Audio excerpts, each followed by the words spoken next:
Olá, seja bem-vindo ao nosso canal. Você vai assistir uma mensagem bíblica ministrada nos cultos presenciais da Paz Church Palmas. Essa mensagem vai abençoar o seu coração. Por isso, queremos pedir que você compartilhe o link dessa palavra com seus amigos. Abra o seu coração. Amém? Essa palavra vai abençoar demais a sua vida. Então, você está pronto para orar? Eu quero que você ore agora, só por isso agora. Ore para que Deus fale no seu coração. Peça espírito de sabedoria e de revelação. Peça que o Espírito Santo te ensine a palavra agora. Comece a orar, comece a pedir, fala com Ele, fala do seu jeito com Ele. Espírito Santo querido, nós clamamos, Senhor, nessa noite, em nome de Jesus, pela revelação da palavra, Senhor. Que o Espírito Santo que vive em nós, fale conosco, nos dê sabedoria, abra os olhos do nosso entendimento, nos apresente, nos revele Cristo. Tua palavra diz, Senhor, que quando o Espírito Santo viesse, quando o Senhor enviasse o Consolador, uma das funções dele seria glorificar o Senhor, nos lembrar as coisas que o Senhor nos ensinou. Então, Senhor, nessa noite nós pedimos, querido Espírito Santo, Deus Espírito Santo, revela a palavra, faz a palavra queimar no nosso coração, igual ali na estrada de Emaús, enquanto Jesus falava, o coração daqueles discípulos tão desanimados começava a arder novamente. Faz o nosso coração arder, Senhor, pela Tua palavra. Senhor, nos alimenta com esse pão vivo que desceu do céu, que é o próprio Jesus. Jesus é a palavra. Senhor, que a palavra de Deus hoje seja o que ela é, essa lâmpada para os nossos pés, essa luz para o nosso caminho, seja a espada do Espírito que corte, que opere, que tire aquilo que Deus não plantou, não colocou em nós. Ó Deus, em nome de Jesus, nós clamamos como igreja nessa noite, pela revelação gloriosa da palavra de Deus. Amém, amém. Só se você crê na sua oração, aplauda o nome de Jesus. Glória a Deus. Pode sentar um pouquinho, preste muita atenção, vou ser muito objetivo, né? Então quero te pedir mesmo essa atenção total nesses 35 minutos, para que você não perca nada. Josué capítulo 1, 2 e 3, diz assim a palavra do Senhor, Josué 1, 2 e 3, Moisés, meu servo, é morto, dispõe-te agora, Deus falando com Josué, dispõe-te agora, passa esse Jordão, tu e todo este povo, a terra que eu dou. Diga comigo, a terra que eu dou. A terra que eu dou aos filhos de Israel. Todo lugar que pisar a planta do vosso pé, vou-lo tenho dado, como eu prometi a Moisés. Irmãos, olha, sabe assim, revelação? Sabe o que é revelação? Quando você lê algo assim, que aquilo ali, o véu cai, você entende a coisa. Foi assim quando eu li esse texto. Pensa, eu já sou pastor há mais de 24 anos, né? E esse texto veio com tanta revelação para mim, eu quero compartilhar isso para você. Então presta bem atenção aqui. Então, vocês conhecem a história, Israel sai do Egito, isso é importante, essa informação inicial é importante. Eles saem do Egito com mão poderosa, Deus praticamente destrói ali o Egito, eles atravessam o Mar Vermelho, atravessam o deserto, chegam ali no Jordão, o Jordão se abre para eles passarem, que coisa mais linda! Quando eles chegam ali na primeira cidade, que é Jericó, tem uma muralha intransponível, mas sobrenaturalmente aquela muralha cai debaixo do poder de Deus, coisa mais linda, só milagre. Eram 12 tribos, mas irmãos, olha o que aconteceu aqui. Depois de muitos anos, que eles passaram todo esse processo, desde o Egito até a conquista da terra, depois de muitos anos, agora o Josué já está muito velhinho, final de carreira, o Josué reúne toda a nação e dá uma dura neles. Olha só o que ele vai dizer, Josué 18, versículo 3, até quando sereis remissos? Essa palavra remissos, no Strongs, significa relaxado, frouxo ou preguiçoso.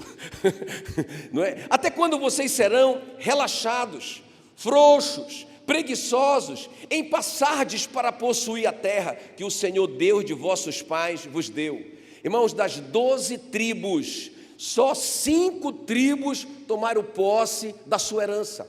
7 tribos, a grande maioria, parou no tempo, apesar deles terem promessas tremendas, apesar deles terem visto tudo o que eles viram no Egito, no deserto, o Jordão se abrir, apesar de tudo isso, eles pararam. Sabe, e isso que Deus falou muito no meu próprio coração. A gente não pode parar na nossa carreira cristã, a gente não pode relaxar, afrouxar, ficar preguiçoso na nossa vida com Deus. Olha só, irmãos, olha, eles tinham uma escritura. Eu não tinha percebido isso também. Eles tinham uma escritura na mão. Quando eu falo escritura aqui, eu estou falando assim desse documento mesmo, quando a gente compra um imóvel, um terreno, e a gente não recebe uma escritura que diz a medida do terreno, com quem que ele faz fronteira e todos os detalhes. Olha só, eles tinham a escritura. Eu vou ler para vocês a escritura. Gênesis 15, 18. Naquele mesmo dia fez o Senhor aliança com Abraão, e a aliança, essa escritura era muito antiga, muitos anos antes deles chegarem ali em Canaã. Naquele mesmo dia fez o Senhor aliança com Abraão, dizendo: a tua descendência eu dei esta terra. Desde o rio, vai começar os detalhes da escritura, desde o rio do Egito até o grande rio Eufrates, e ele vai começar a colocar os limites: o queneu, o quenezeu, o cadimoneu, o eteu, o ferezeu, os refaíns, o amorreu, o cananeu, o gigazeu e o jebuseu. Escritura completa, detalhada, toma na tua mão. E eles têm a escritura na mão, eles sabem o que Deus prometeu, eles sabem quem prometeu, eles sabem que quem prometeu, eles sabem que quem deu a escritura tem autoridade para dar a escritura, porque de repente você tem uma escritura, mas essa escritura pode ser falsa, ou você tem uma escritura e ela está ali meio enrolada, tem outro dono no negócio, mas essa escritura foi dada pelo próprio Deus. Será que ele tem autoridade para dar uma escritura? Olha o que diz Salmo 89, 11: teus são os céus, tua é a terra, o mundo e a sua plenitude, ou seja, tudo que tem no mundo é teu, tu os fundaste. Dá uma salva de palmas para ele. Tudo é dele, tudo é dele, tudo que há nos céus e na terra é seu, ó Senhor. Seu é este reino. Nós adoramos a Deus porque Ele dirige todas as coisas. Aleluia, aleluia. Da sua mão vem riquezas e vem toda a nossa plenitude. Diga glória a Deus. Irmãos, agora veja bem, eles têm essa escritura, eles entram na terra, eles fazem a coisa certa, mas aí eles param no tempo. Agora, o que é que isso tem a ver com a gente? É sobre isso que eu quero conversar com vocês hoje à noite. Quer ver? Presta bem atenção. Romanos 8, 17 diz assim: ora, se somos filhos, tem algum filho de Deus aqui hoje à noite? Deixa eu ver, só alguns filhos de Deus. Se nós somos filhos, também nós somos herdeiros de Deus, herdeiros de Deus e co-herdeiros com Cristo Jesus.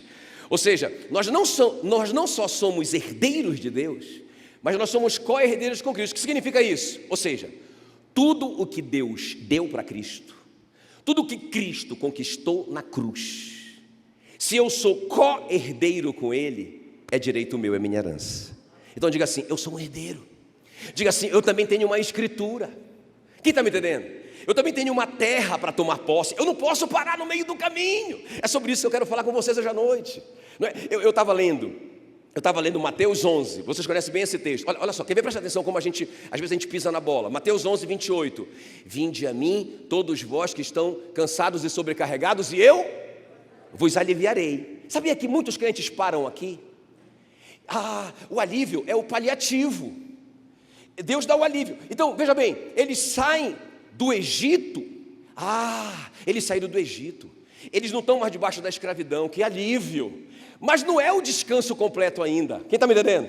Eles passam pelo deserto, eles atravessam o Jordão, mas não acabou ainda. Eles precisam conquistar a sua herança.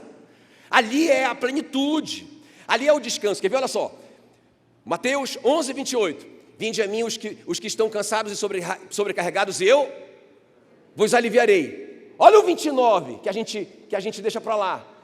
Tomai sobre vós o meu jugo e aprendei de mim, que sou manso e humilde de coração, e achareis descanso para a vossa alma.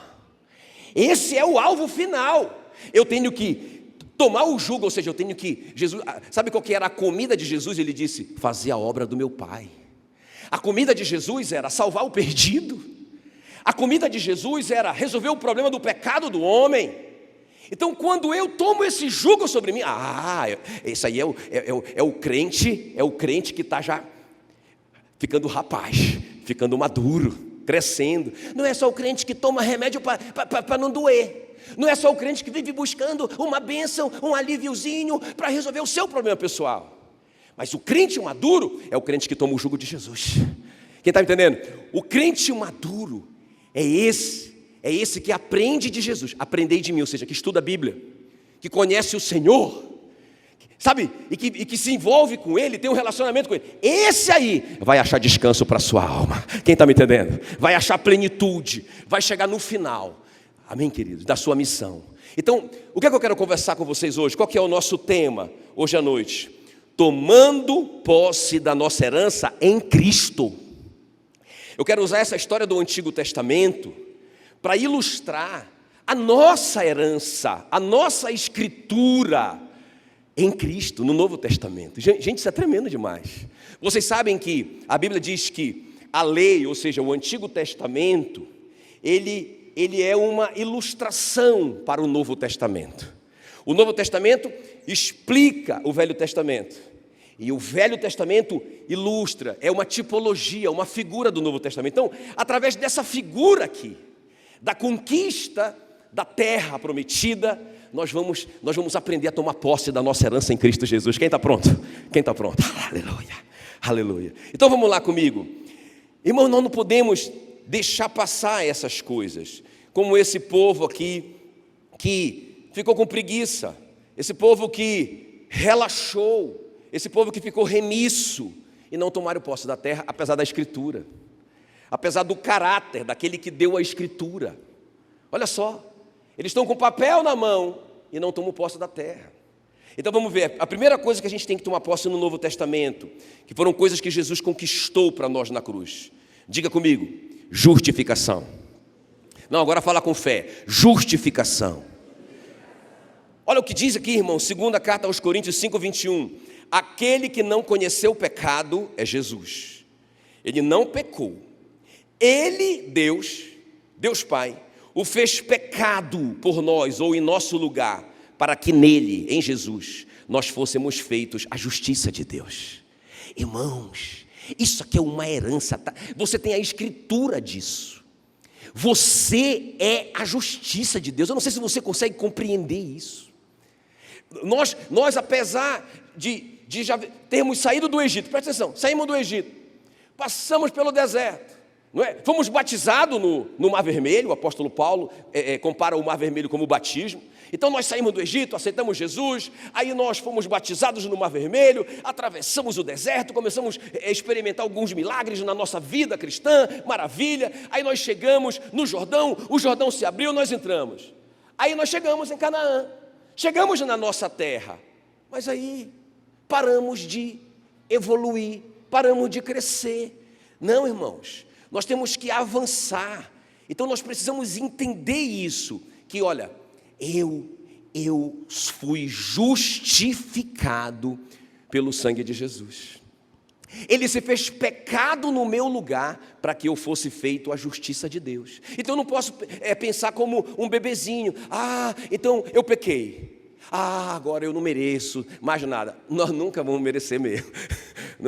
Então, irmãos, diga assim: eu sou a justiça de Deus.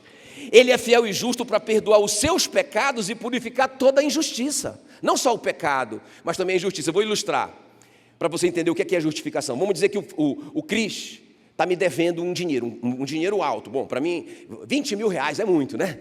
Para outro não é nada, mas para mim é muito. O Cris está me devendo 20 mil. E aí, Cris, como é que é? Tal. 1 ano se passa, 2 anos, 10 anos se passam, e o Cris não me paga. Aí eu falo assim para o Cris: é o seguinte, cara, nós somos crentes, nós somos amigos, eu te perdoo essa dívida, você não me deve mais nada, você está perdoado. Isso é perdão de pecado.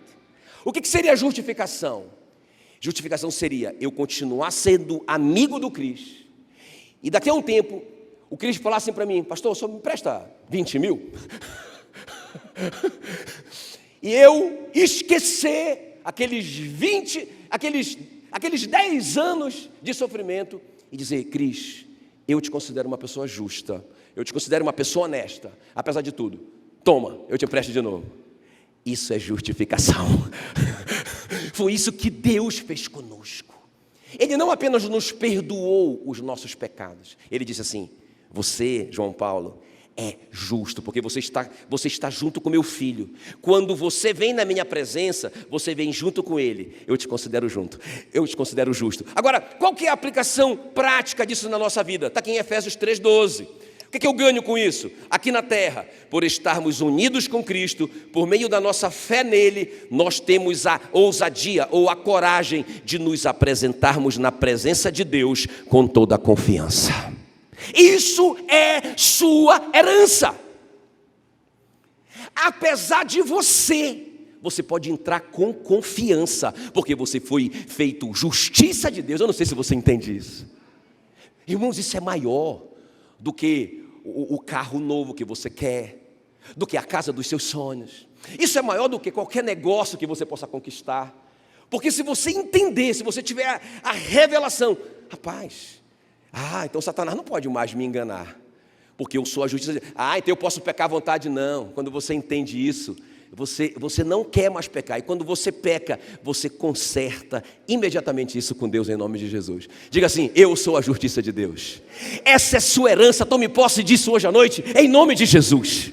Aleluia. Agora, a segunda coisa aqui, irmãos, que nós temos que tomar posse como nossa herança no Novo Testamento: a filiação. Olha o que diz João 1,12.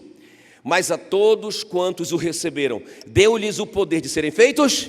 Grita aí, de serem feitos filhos de Deus, a saber, aos que creem no seu nome. Então, irmãos, a filiação é muito poderosa. Olha, toda vez que eu penso nisso, eu me emociono, porque eu tenho filhos. Quantos têm filhos aqui? E eu sei, irmãos, o poder que eles exercem sobre mim. Tem algum pai? Deixa eu ver, só os pais e mães, levanta aí, tá? Deixa eu perguntar para vocês, sejam honestos. Quantos de vocês já foram entristecidos por um filho ou uma filha? Agora, isso não fez com que vocês abandonassem os seus filhos, mandassem eles ir embora. Sabe por quê? Porque eles são filhos. Quem está me entendendo? Né? Quando ele diz assim, olha, se vocês são filhos, vocês são herdeiros. Ele não diz assim, olha, se vocês forem filhos bonzinhos, se vocês forem filhos perfeitos, se vocês forem filhos maduros, aí vocês são herdeiros, vocês vão merecer uma herança. Vocês são filhos. Às vezes a gente não fica indignado aqui na sociedade quando um filho, mau, um filho que não honrava o pai, um filho que foi sempre rebelde, aí morre o pai, morre a mãe, e aquele filho vai receber a herança daquele pai que ele sempre desonrou. Aí a gente fica indignado, mas ele é filho. Quem está me entendendo? Irmãos, nós precisamos entender isso no nosso coração. O filho pródigo entendeu isso. Ele fez muita coisa errada, mas a Bíblia diz que ele caiu em si e pensou: puxa vida, quantos trabalhadores do meu pai vivem melhor do que eu? Eu sei o que eu vou fazer, eu vou voltar para a casa do meu pai, e eu tenho certeza que, ainda que seja como um escravo, ele vai me aceitar. Eu tenho fé no meu pai, eu tenho fé no amor do meu pai. E aí ele chega na presença do pai dele, e ele diz: pai, eu pequei contra o Senhor e contra Deus, eu já não sou digno de ser chamado teu filho, me faça como um dos teus trabalhadores. Aí o que o pai responde para ele, irmãos? Não responde nada. O pai começa a gritar, veja na sua Bíblia, o pai só começa a gritar: depressa, tragam logo o bezerro cevado, porque esse meu filho, esse meu filhinho estava morto e reviveu, estava perdido e foi achado. Que tremendo, irmãos. Isso não é só perdão de erro, de pecado, isso é justificação. Tome de volta tudo que era seu, meu filho. Está aqui o anel, está aqui a sandália, está aqui a roupa, está aqui o seu lugar de honra. Você é meu filho e vai ser assim para sempre. Aleluia, diga glória a Deus. Isso é sua herança, isso é seu documento, isso é sua escritura. Passa essa escritura na cara do diabo. Você é o filhinho do papai. A terceira coisa aqui, irmãos, que a gente recebeu como herança de Cristo na cruz. Olha só, a comunhão. Vamos repetir as duas primeiras. Ou as três agora, me ajuda aí. Justificação, diga, eu sou a justiça de Deus. A segunda, a filiação, diga, eu sou o filhinho do papai. E a terceira, qual é a terceira? Comunhão. Olha o que diz 1 Coríntios 3, versículo 16. Não sabeis que sois santuários de Deus e que o Espírito de Deus habita em vós? Meu Deus. Irmãos, você consegue imaginar isso? Que aonde você vai, o Espírito de Deus habita você. Isso não te deixa, sei lá, numa mistura de temor, numa mistura de gratidão, sei lá, não te coloca assim numa atitude de, meu Deus, eu tenho que cuidar. Por isso que o apóstolo Paulo diz, olha, cuidem do corpo de vocês, no sentido assim, de pecado, né? Não se envolvam com essas coisas, porque vocês são o templo do Espírito Santo, onde vocês vão colocar os olhos do Espírito Santo, onde vocês vão colocar as mãos do Espírito Santo, onde vocês vão levar esse templo do Espírito Santo, porque Ele é santo. Sabe, irmãos, isso é tremendo demais. O apóstolo Paulo entendeu isso e ele declara em Gálatas 2:20: logo, já não sou eu quem vive, mas Cristo vive em mim. Maior é aquele que está em mim do que aquele que está no mundo. Sabe, então Deus não te protege do céu. Vamos quebrar isso da nossa mente. Não aceita esse engano do diabo. Ah, Deus, ó Deus, vem, ó vem, Senhor. Irmão, vem para onde? Ele diz assim para você, eu já estou aqui, filho. Inclusive, dentro de você. Pode falar. O que é? Irmão, isso é incrível. Isso é incrível, Ele está em nós. Qual que é o resultado prático disso? 3 coisas acontecem aqui na nossa vida prática. Primeiro, Efésios 3:20 diz assim, olha, aquele que é poderoso para fazer infinitamente mais do que tudo quanto pedimos ou pensamos, conforme o poder que opera em nós.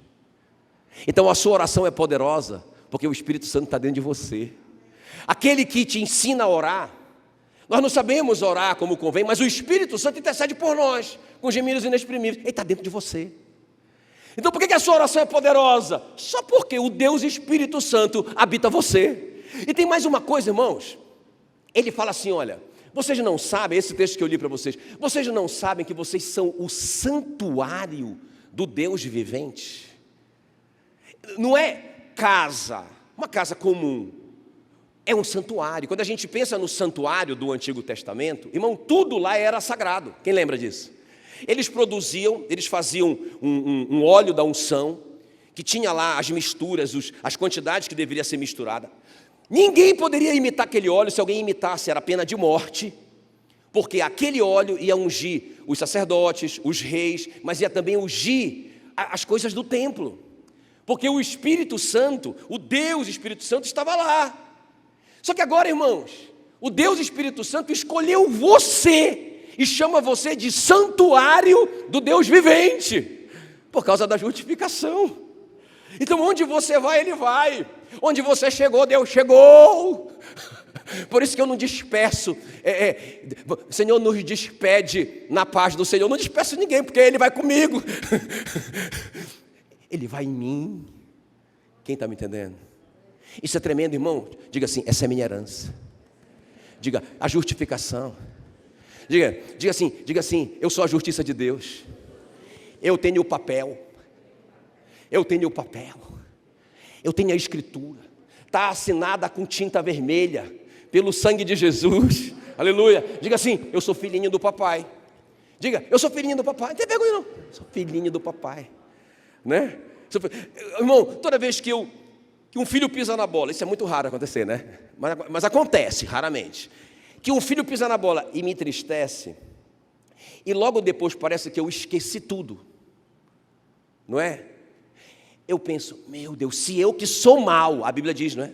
Lucas 11, vocês que são maus, sabem dar boas dádivas aos filhos de vocês, quanto mais o Pai Celeste não dará o Espírito Santo àqueles que lhe pedirem. Digo, meu Deus, eu que sou mau, amo, não é? E com esse amor, meus filhos, que parece que eu já esqueci o pecado deles, não é?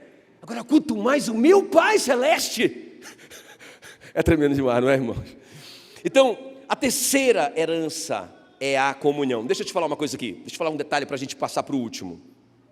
Eu li esses dias uma história interessante de um cara que eu admiro demais, você sabe disso, que é o Charles Spurgeon. Ele foi visitar, o pastor Charles Spurgeon, foi visitar uma mulher, uma velhinha, que estava muito doente. Ela já estava, parece que com 90 anos, se eu não me engano. E ela estava muito doente, já morrendo mesmo, acamada. E ela morava num barraco que ele ficou assim, até com pena daquela situação daquela senhora, sem nenhum filho, todo mundo abandonou ela, uma miséria total. Aí ele chegou ali e foi orar por ela. Quando ele estava orando por ela, e ele estava despedindo dela, ele viu na parede um papel, que para ele parecia como uma escritura de um imóvel, né? Ele perguntou para a velhinha, o que significa isso? Aí ela disse, eu recebi da minha patroa de presente. Eu trabalhei com ela desde quando eu era criança, desde quando eu era adolescente, e trabalhei toda a minha vida com ela. Então, quando ela morreu ali no leito de morte, ela me deu essa lembrança, esse papel. Então, eu mandei fazer esse quadro. O Spurgeon disse, mas a senhora sabe do que se trata esse documento? Ela disse, não, eu não sei ler. O Spurgeon disse, eu posso levar esse documento e fazer uma investigação nele, porque isso aqui é uma escritura de um imóvel. Ela disse, tá bom, pastor. E o Spurgeon levou e descobriu que a condessa, para quem ela trabalhou por toda a vida, deixou um castelo para ela, a história é real. Deixou um castelo para ela. Essa mulher viveu o resto da vida dela na miséria total, sendo milionária. Irmãos, eu penso que muitos de nós, cristãos, crentes, que saíram do Egito, que foram batizados no Mar Vermelho, que têm vencido tantas coisas no deserto, que atravessaram o Jordão, que viram a muralha cair, que entraram em Canaã, pararam de crescer, pararam de tomar o jugo de Jesus, pararam de aprender dele, pararam de buscar o descanso total, a vitória total, a plenitude total. E eu creio que o Yeshua, o Josué, o Jesus, o nosso Senhor, está vindo hoje aqui à noite dizendo assim para nós, ei, até quando vocês serão remissos em entrar para tomar posse da terra que o Deus de vocês já entregou na mão de vocês? Está aqui o papel.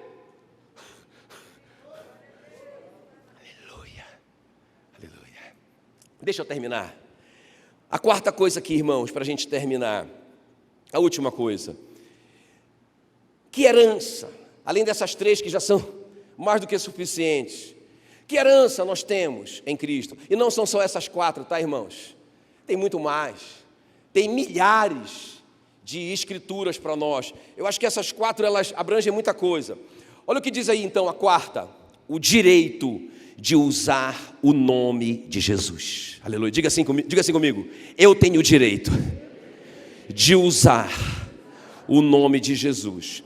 Efésios 1:21 diz assim: Cristo reina sobre todos os governos celestiais. Diga todos. Todos. Ele reina sobre todos os governos celestiais, autoridades, forças e poderes. Irmãos, coloca tudo o que você quiser aí debaixo dessa autoridade de Cristo. Qualquer nome que se nomeia nos céus e na terra estão debaixo do senhorio e da autoridade suprema do Rei Jesus. Você crê nisso?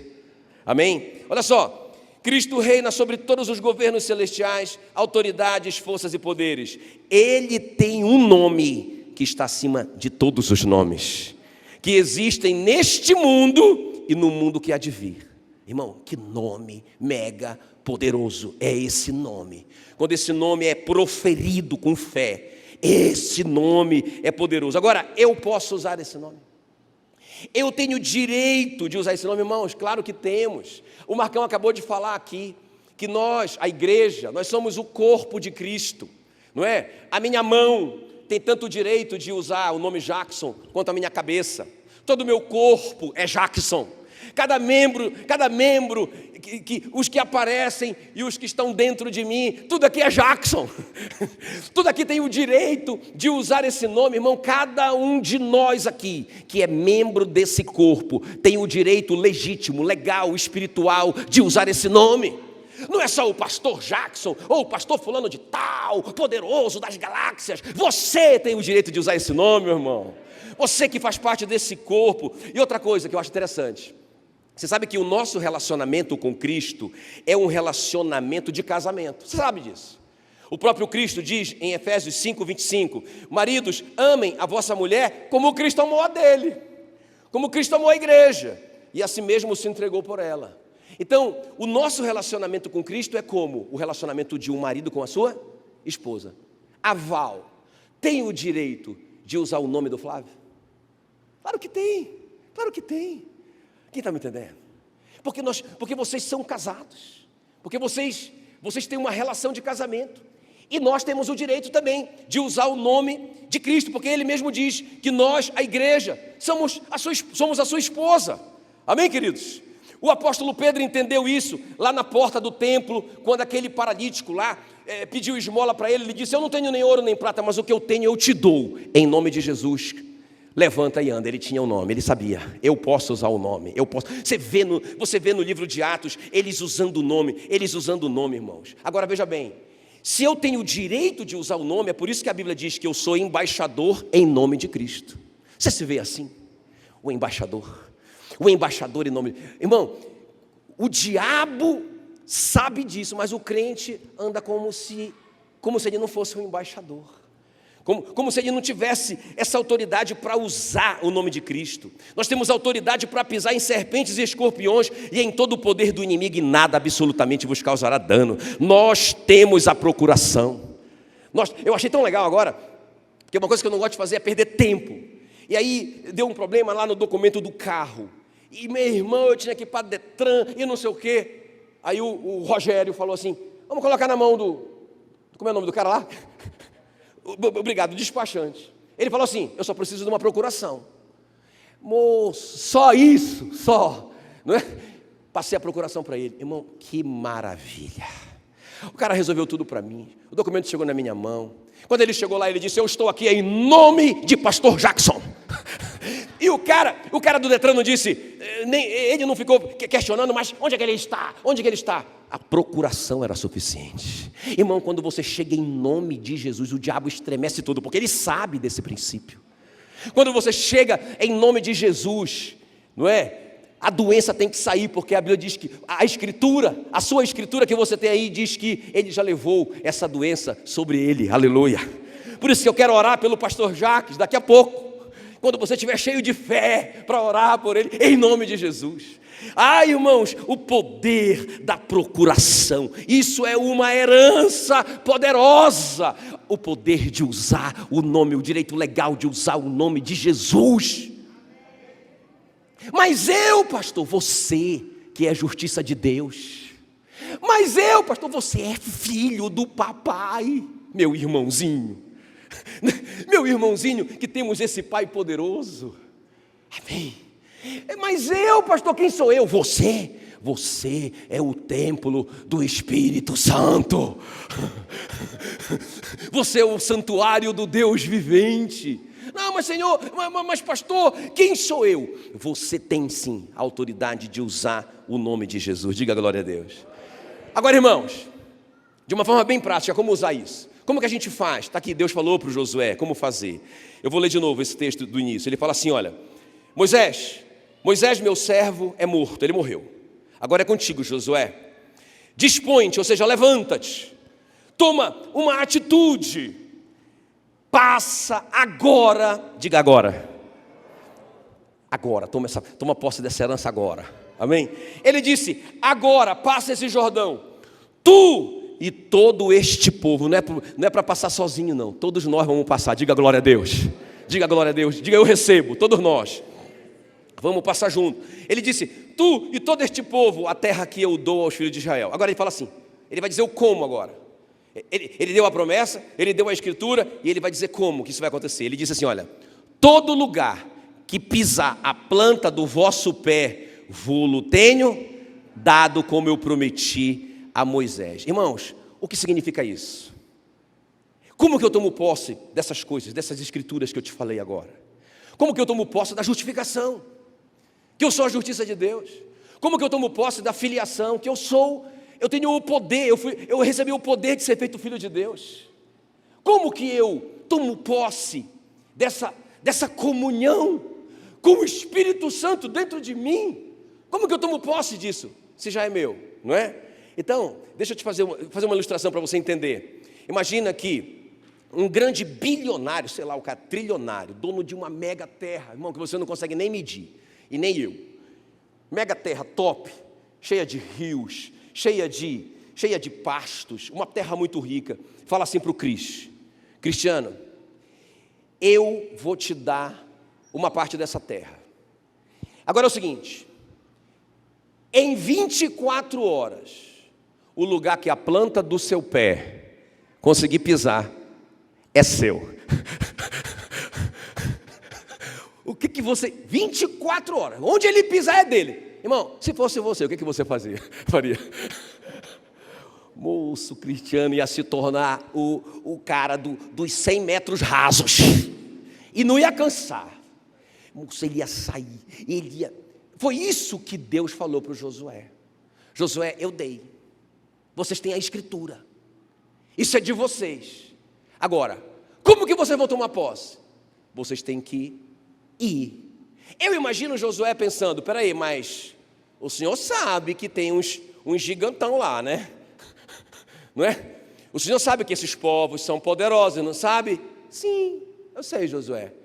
É só uma perguntinha. Quando a gente chegar lá já vai estar tudo resolvido, não é? Não. Não, Josué. Mas aonde você pisar é seu, irmãos. O que o Josué entendeu? Rapaz, pega a espada, moçada. Nós vamos ter que derrubar esses caras. Porque nós vamos pisar e vamos fazer rápido. Nós temos pouco tempo, vamos conquistar. Então 5 tribos tiveram essa revelação. Eles foram lá e tomaram posse do que lhes pertencia. Entende, irmãos? 7, a maioria, tinha a mesma escritura e ficaram lá com preguiça. Ficaram lá relaxados. Ficaram lá remissos. Ficaram lá esperando alguma coisa acontecer. E sabe, irmão, eu temo pela igreja. Da igreja passar aqui todo esse tempo e a igreja não tomar posse do que ela já recebeu. Agora veja bem, para que nós precisamos dessas coisas, irmãos? Sabe, por que eu preciso de justificação, de saber que eu fui justificado? Por que eu preciso da revelação de que eu sou filho do papai? Por que eu preciso da revelação de que eu sou o santuário do Deus vivente? Por que eu preciso da revelação de que eu posso usar o nome de Jesus? Irmão, é isso que tem que mudar, essa chave tem que virar dentro de nós. Isso Deus deixou para nós, todo esse poder, porque se nós temos o Espírito Santo dentro de nós, irmãos, nós temos a mente de Cristo. Imagina um crente dizendo assim, eu já ouvi vários crentes falar isso, não, minha mãe sempre dizia mesmo que eu sou meio devagar, não é? eu sou meio lerdo mesmo, olha, eu tenho dificuldade para aprender, né? Aí vem os diagnósticos, né? As palavras bonitas, não vou nem falar porque possa... Sabe, irmão, sabe qual que é o seu diagnóstico? Você tem a mente de Cristo. Porque o Espírito do Deus vivente habita você. E você tem que pegar, e você tem que sair e pisar nisso, e sair e tomar posse nisso. Como que eu tomo posse? Eu não vou nem fazer esse concurso, sabe por quê? Porque tem muita gente mais inteligente do que eu. Irmão, vai lá e toma posse. Quem está me entendendo? Não, mas eu acho que eu sou assim meio sem graça, entende? Por isso que eu acho que alguém vai passar na minha frente ali e vai conseguir esse emprego. Ei, você é o filhinho, a filhinha do papai. Ele te acha a coisa mais linda do mundo. De forma assombrosamente maravilhosa, Ele te formou, diz a sua escritura que você tem aí. Quem está me entendendo? Amém, querido? Então, para que a gente precisa de tudo isso? Nós precisamos de tudo isso, irmãos, para conquistar um reino. Por que Deus deu aquela escritura para o Josué? Para eles conquistarem um reino. Quem está comigo aqui, ó? Canaã não era um lugar para eles se divertirem, não era um lugar para eles curtirem. Tudo bem, eles curtiram, mas Canaã era uma nação. Canaã era o reino de Deus, ali onde Deus reinaria, ali sobre eles. Por que Deus nos deu essas ferramentas? Por que Deus nos deu essas coisas, essas escrituras?